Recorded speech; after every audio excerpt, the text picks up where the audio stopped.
Masih menyaksikan VIP Forum CNBC Indonesia, Kebangkitan Ekonomi Daerah Pasca Pandemi bersama Asbanda dengan saya, Anneke Wijaya. Kita akan lanjutkan kembali dialognya, mungkin berikutnya saya akan kembali ke Pak Sutiaji, Wali Kota Malang. Mungkin boleh disampaikan sebenarnya analisanya apa Pak, faktor-faktor yang menyebabkan inflasi di kabupaten ini menjadi lebih tinggi daripada di kota?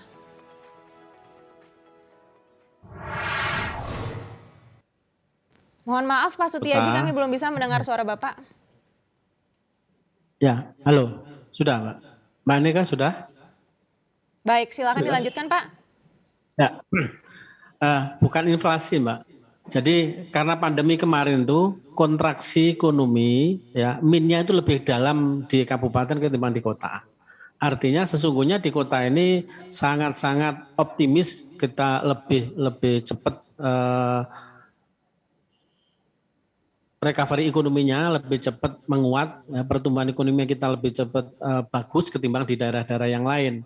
Nah, faktor apa sesungguhnya kemarin di awal-awal pandemi kami telah melakukan survei, Mbak, bahwa ada sektor-sektor yang nanti mungkin ini menjadi komitmen kita semua, bahwa ada sektor yang malah satu sisi lain itu penurunan drastis, tapi di sektor frozen, ya, ini justru naiknya 123%. Basicnya adalah basic e-commerce. Ya, ini yang kita kuatkan, jadi mohon dorongan nanti Bank Jatim dalam hal ini untuk terus-menerus tadi baru disampaikan suku bunga yang masih dikeluhkan oleh UMKM, harapan kami juga nanti akan ada penurunan ya, yang sehingga masyarakat kita terbangun satu marketnya kita bersama-sama pemerintah Kota Malang ingin menguatkan market dan skillnya serta manajemen pemasaran dan manajemen keuangan kita tata benar. Kehadiran kami dengan Kopindaknya nanti akan kita terus-menerus kita melakukan penguatan. Nah, dari segi fundingnya kami harapkan nanti Bank Jatim yang terus-menerus akan kita ajak bersama-sama untuk memberikan kontribusi secara real yang sehingga tidak ada masalah lagi berkaitan dengan pendanaan yang saat ini jujur ada permintaan dari banyak UMKM, Pak, apakah dalam pandemi ini tidak ada kebijakan penurunan suku bunga yang diberikan oleh bank, dalam hal ini adalah bank daerah. Ya, kalau ini bisa kita lakukan, Mbak, saya yakin ya, secara lokal di Kota Malang ini pertumbuhan kredit insya Allah di kuartal kedua ini kita asumsikan sampai 5%, Mbak. Nah, ketika itu 5% pertumbuhan kredit di Kota Malang, basicnya adalah basic UMKM. Saya punya keyakinan bahwa nanti pertumbuhan ekonomi di Kota Malang juga akan mengalami lonjakan yang luar biasa. Maka apa yang disampaikan oleh Pak Presiden di kuartal 2 ini ya, sampai 7%, tidak menutup kemungkinan kota-kota yang lain yang sekarang terkontraksi dalam ini akan membuat lompatan-lompatan pertumbuhan yang signifikan karena ada upaya-upaya dan usaha-usaha yang dilakukan oleh pemerintah daerah berkolaborasi dengan bank daerah yang insya Allah tentu nanti di bawah koordinasi dengan OJK akan melakukan upaya bagaimana tadi kan ada upaya penurunan suku bunga dan inilah insya Allah akan menjadi suasana yang mengenakan bagi tumbuh kembangnya industri di daerah. Makasih Mbak Nika. Baik Pak Sutiaji, 5% proyeksinya di kuartal 2 2021, tapi ini kan bank secara keseluruhan begitu. Lalu tanggapan dari Bank Jatim seperti apa Pak Busrul? Kontribusinya dari 5% ini BPD atau Bank Jatim kira-kira bisa berapa persen? Ya, memang satu sisi secara internal porsi UMKM kami dari total portofolio untuk UMKM itu baru 11%, Mbak Aneka. Ya. Jadi dominan masih di sektor konsumtif atau sektor rumah tangga dan ini juga sejalan dengan BPD pada umumnya. Kami di tahun ini memiliki strategi untuk pengembangan UMKM ini. Di antaranya adalah menambah porsi UMKM menjadi lebih besar, termasuk ruang konsumtif dengan tetap kita tumbuhkan karena itu core bisnis kami. Nah, strateginya apa? Ada dua hal. Yang pertama adalah kami mengikuti apa skala prioritas dari OJK. Kita ketahui bersama bahwa OJK memiliki 5 skala prioritas, di antaranya adalah kelanjutan program program PEN, ketahanan, kemudian termasuk penguatan ekosistem keuangannya, kemudian juga transformasi di bidang digital.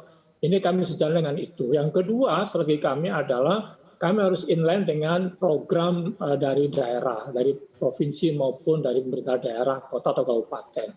Dengan dua pola pendekatan ini, maka mau tidak mau secara internal, kami harus sinergikan semua ini, baik di sisi fundingnya, di sisi kreditnya, termasuk di sisi peningkatan transformasi digital, termasuk Bank Jatim berperan aktif di dalam mengembangkan digitalisasi keuangan daerah di masing-masing kota kabupaten. Harapan dari Wali Kota Malang tadi tentu harus segera kami tangkap, memberikan suku bunga yang lebih murah bagi UMKM, lebih-lebih di tahun ini kami khususnya di semester 2 ini mulai menyalurkan dana KUR. Seperti kita ketahui bersama bahwa Bank Jatim kali ini dipercaya oleh pemerintah dalam hal ini keuangan, itu menyalurkan dana KUR sebanyak 1 triliun. Dan tentu saja ini bunganya murah. Dan di saat yang sama PEN juga kami tekan lagi untuk lebih murah lagi karena memang cost of fund-nya juga lebih murah yaitu 2,8%. Saya kira demikian, Mbak Aneka. Baik, kita akan beralih lagi ke Bank Banten. Pak Agus, kalau di Bank Banten seperti apa Pak rencananya mungkin untuk dana PEN?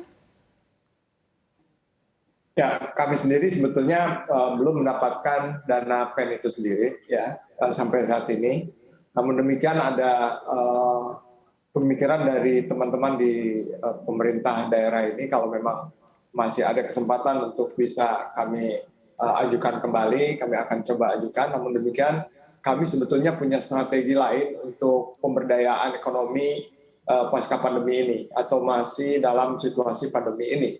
Di antaranya karena seperti Pak Busro tadi sampaikan juga dan secara umum BPD punya captive market itu di pembiayaan ASN, kami akan coba modifikasi bagaimana mempersiapkan ASN ini, terutama yang menjelang pensiun ya, untuk mulai melakukan persiapan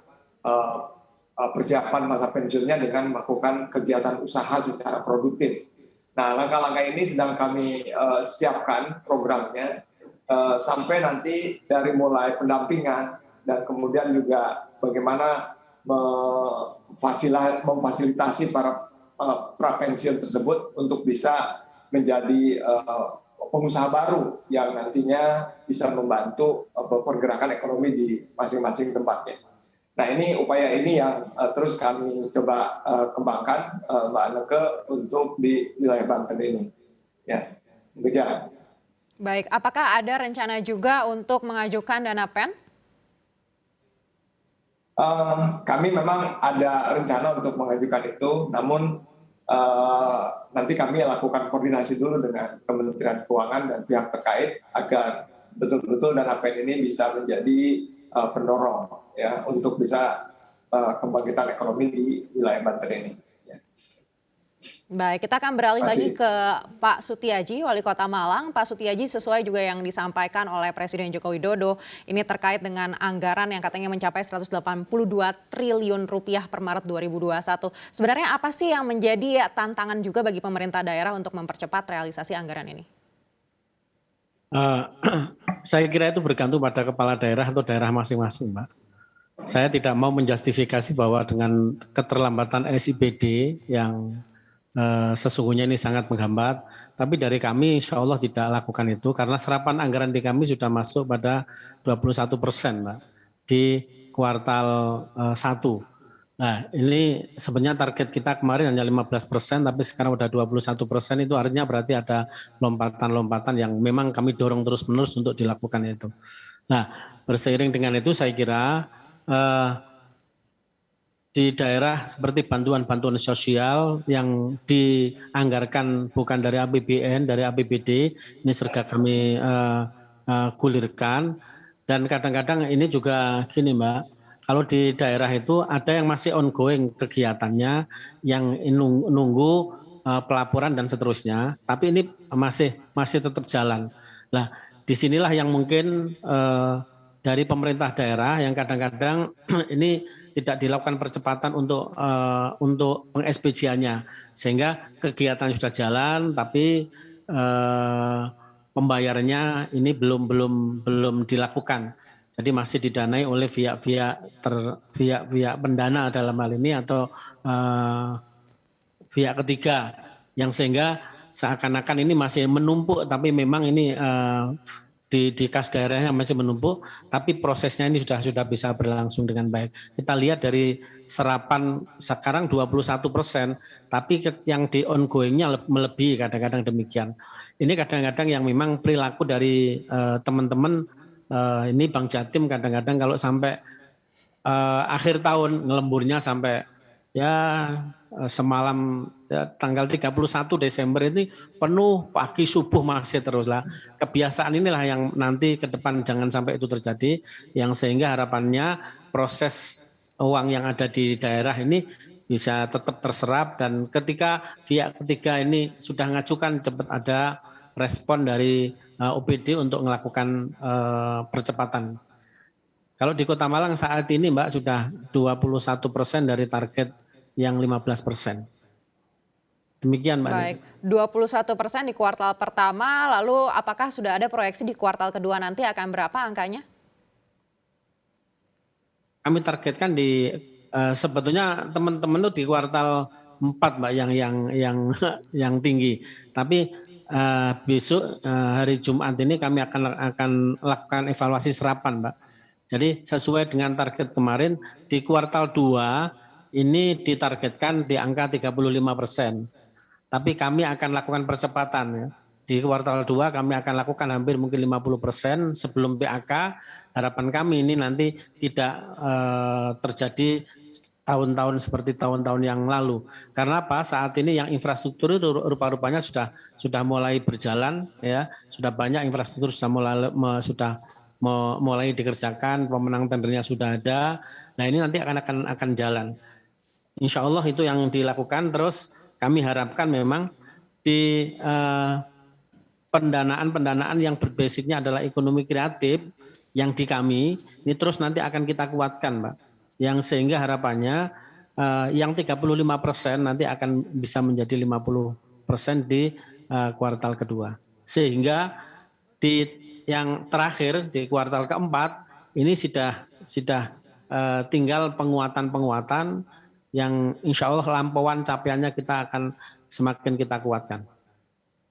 Baik, menarik sekali. Kita akan menanyakan pendapat dari Bank Jatim. Kita akan kembali ke Pak Busrul. Pak Busrul, masih terkait juga dengan dana 182 triliun rupiah yang disampaikan oleh Presiden Joko Widodo dan juga tanggapan dari Wali Kota Malang tadi. Seperti apa tanggapan dari Bank Jatim?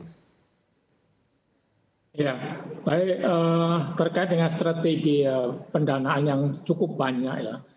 Seperti ketahui bersama bahwa kami Bank Jatim sendiri itu masih punya cukup ruang Pak, untuk tumbuh, di mana LDR kami relatif masih rendah, sementara funding kami cukup tinggi.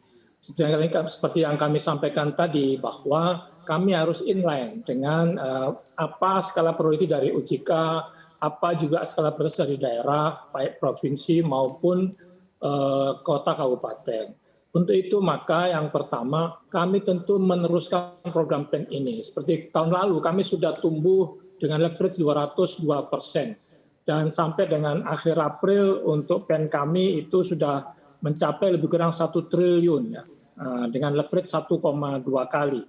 Dan khusus untuk nasabah-nasabah atau masyarakat yang mengalami gangguan cash flow, kami masih membuka ruang untuk restrukturisasi walaupun pertumbuhannya sekarang ini relatif sudah mulai landai. Sebagai gambaran, kami sudah melakukan restruct sebanyak 1,798%. Nah, dengan adanya kinerja yang seperti itu dan kemudian ruang untuk tumbuh masih ada, mau nggak mau kami harus melakukan suatu mapping kembali. Sektor-sektor ekonomi mana, sektor produktif mana yang perlu kita masuki. Tentu yang berdampak baik langsung atau tidak langsung terhadap COVID. Dengan demikian maka kredit dari Bank Jatim nanti bisa sesuai dengan kebutuhan masing-masing daerah, potensi masing-masing daerah. Seperti ketahui bersama bahwa dana PEN ini sangat membantu Bank Jatim dengan cost of fund yang lebih murah, dengan daya serap yang tinggi, maka diharapkan ini bisa menggerakkan ekonomi di masing-masing kota ataupun kabupaten.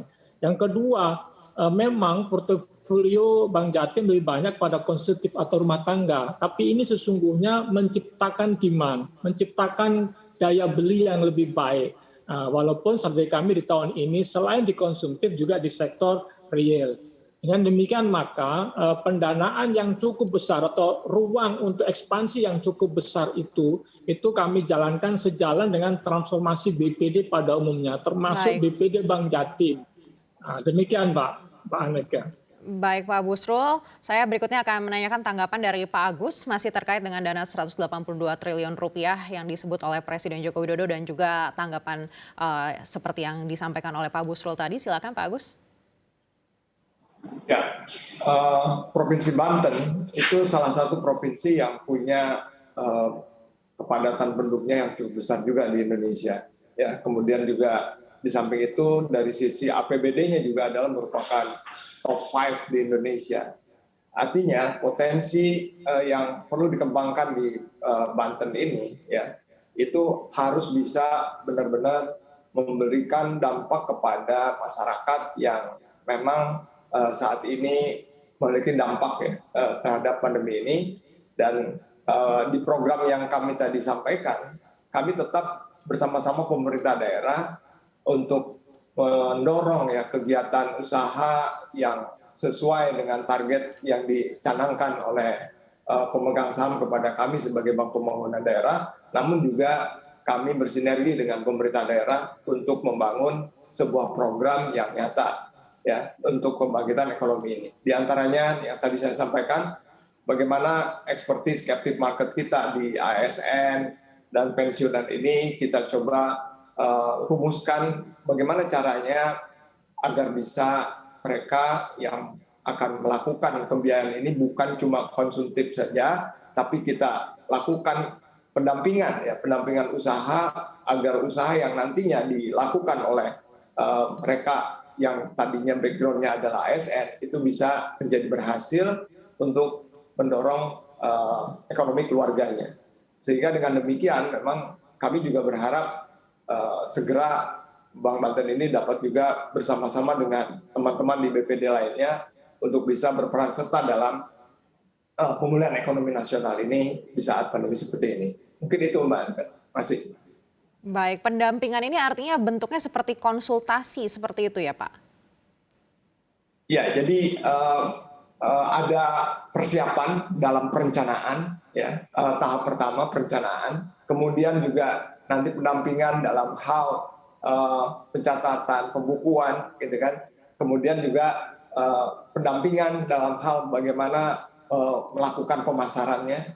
Dan itu kami lakukan secara sinergi dengan pihak-pihak yang memang memiliki kompetensi untuk membangun usaha, terutama yang konsep-konsep franchise seperti itu, Mbak Anke. Itu yang mungkin kita akan coba terus kembangkan, dan mudah-mudahan dengan cara seperti ini juga bisa membantu penyerapan pemulihan ekonomi nasional tersebut. Baik, pendampingan usaha sebagai salah satu layanan yang akan dikembangkan. Lalu bagaimana dengan Pak Busrul dari Bank Jatim? Apakah juga ada rencana gebrakan bisnis atau tambahan layanan seperti yang tadi disampaikan oleh Bank Banten? Baik Mbak Aneka, untuk tahun ini hal yang baru yang membedakan dibandingkan dengan tahun sebelumnya adalah yang pertama sisi bisnis, kami menyalurkan dana KUR sebanyak 1 triliun. Dan kami sudah melakukan suatu assessment terhadap masing-masing daerah, memapping kembali sektor-sektornya, termasuk khususnya terutama untuk UMKM. Yang memiliki multiplier yang lebih bagus, memiliki daya saing dan juga padat karya.